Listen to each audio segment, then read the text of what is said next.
जय जिनेन्द्र। यहाँ हम चर्चा कर रहे हैं कि अभयदान किसे कहते हैं।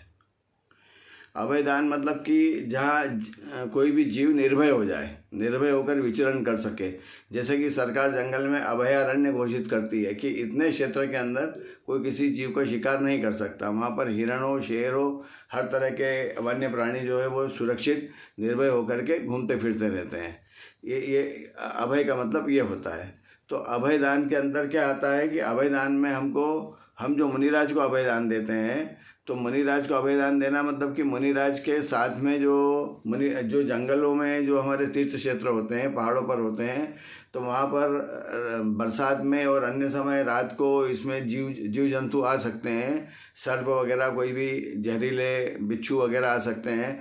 तो वहाँ पर धर्मशालाएं बनाना, वास्तु का निर्माण करना अभयदान कहलाता है, ताकि वो साधु और श्रावक जो भी वहाँ पर जाएं तीर्थ क्षेत्र पे, वो निर्भय होकर के अपनी सामायिक कर सके, साधना कर सके और अपने कमरा बंद करके अपने ठंड से, इससे अपना बरसात से बचाव भी कर सके। तो ये अभयदान कहलाता है। इसके अलावा साधु के साथ में विहार में उनके साथ में रहना, ताकि उनको विहार में भी उनको निर्विकल्पता बनी रहे, उनको दिमाग में विकल्प नहीं चले, उनकी साधना सतत चलती रहे। इसके लिए विहार में भी साधु के साथ में रहना। इसके अलावा साधु के आहार की व्यवस्था भी करना, चौकों की व्यवस्था करना, ये भी अभयदान कहलाता है। साधु को कल के भोजन की, कल के आहार की कोई चिंता खुद को होती नहीं है, लेकिन यदि श्रावक होकर के साधु को बता देता है कि कल के आहार, कल के लिए चौका हम वहाँ लगा रहे हैं या आगे इस जगह लगा रहे हैं, तो उनके मन में एक निर्विकल्पता आ जाती है और वो अपना ध्यान अपनी साधना में, अपने सामायिक में लगाते हैं। तो उस प्रकार हम उनको साधना या सामायिक में सहायता कर सकते हैं, अभयदान दे सकते हैं।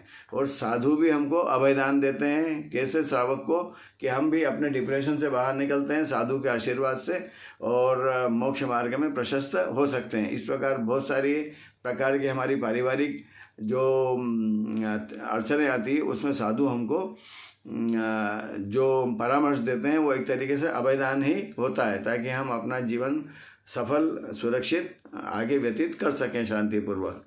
इसके अलावा हम अन्य जीव दया के माध्यम से भी अभयदान कर सकते हैं। जैसे कि यदि हम अपने घर में चूहे मारने की दवा ना रखें तो सारे चूहों पर अभयदान हो जाएगा। हम मच्छर मारने के लिए किसी तरह की वो नहीं लगाएं और मच्छरदानी में सोएं, मच्छरदानी का उपयोग करें। इसके अलावा हम जो है वो अपने जो अपनी वस्तुएं वापरते हैं उसके अंदर भी हम, जैसे कि पानी है तो पानी नहाने के लिए भी पानी को हम उबाल लें, तो वो एक तरीके से वो भी हमारा अभयदान होगा उतने जीवों को। और रात्रि में ना खाएं, ताकि रात्रि में मरने वाले जीव भी मर जाएं, तो रात्रि होने के पहले, जो संधि काल के पहले ही हम अपना भोजन ग्रहण कर लें, ताकि जीवों का घात ना हो और इस प्रकार उन जीवों को अभयदान मिले। इस प्रकार दैनिक जीवन में भी हम बहुत सारे अन्य जीवों को भी अभयदान कर सकते हैं। तो ये अभयदान का स्वरूप हमने देखा कि मुख्य रूप से जो हमारे सच्चे साधु हैं, सच्चे मोक्ष मार्ग पर चल रहे हैं, उनकी सहायता करना, उनको निर्विकल्प रूप से वो अपनी साधना कर सकें, इसी को अभयदान कहते हैं। धन्यवाद। जय जिनेन्द्र।